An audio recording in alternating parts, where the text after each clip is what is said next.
দুলিয়াজন টিপাম গাঁৱত এজন যুৱকৰ অকাল মৃত্যু। ঘৰৰ বাহিৰত বৈদ্যুতিক তাৰ সংযোগ কৰি ৰখাৰ ফলতেই থিতাতে নিহত হয় লোকজন।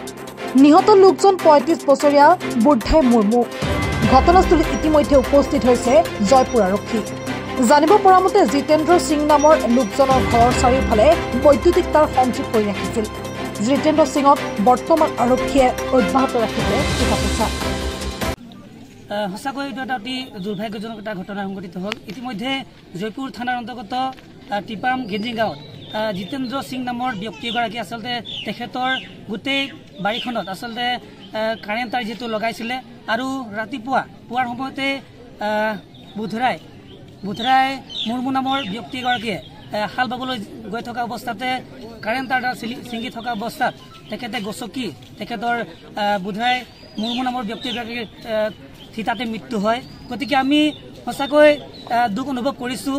আচলতে এইটো কাৰ ভুল বুলি আমি ক'ব বিচাৰিছোঁ যে যিহেতু বিভাগীয় কৰ্তৃপক্ষই তেখেতলোকে তেওঁলোকৰ দায়িত্ব ভালদৰে পালন নকৰাৰ কাৰণে আচলতে এনেধৰণৰ ঘটনা সংঘটিত হৈছে বুলি আমি জানিব পাৰিছোঁ।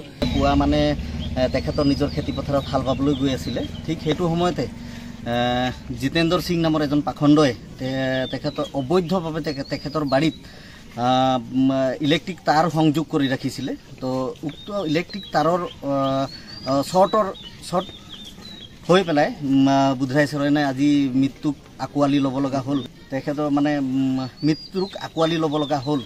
তো আমি সদৌ চাওতাল ছাত্ৰ সন্থা আৰু মাঝি মণ্ডল তৰফৰ পৰা আমাৰ দাবী আছে মৃতকৰ পৰিয়ালক তেখেতে 20 লাখ টকাৰ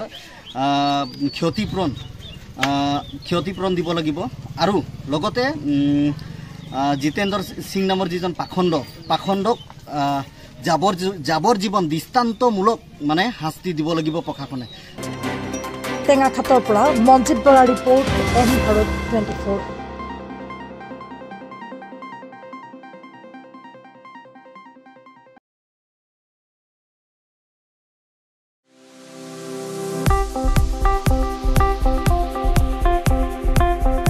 আপোনাৰ ঘৰখন আৰু অফিচ চালে চকুৰুৱাকৈ সজাওক। আজি আহক সকলো ধৰণৰ অত্যাধুনিক ফাৰ্নিচাৰৰ বাবে চিটি ফাৰ্নিচাৰ 6 মাইল গুৱাহাটী। আমাৰ ঠিকনা 6 মাইল পাঞ্জাবাৰী ৰোড পুৰবিতাৰীৰ সন্মুখত গুৱাহাটী। আমাৰ যোগাযোগ নম্বৰ 9435013969।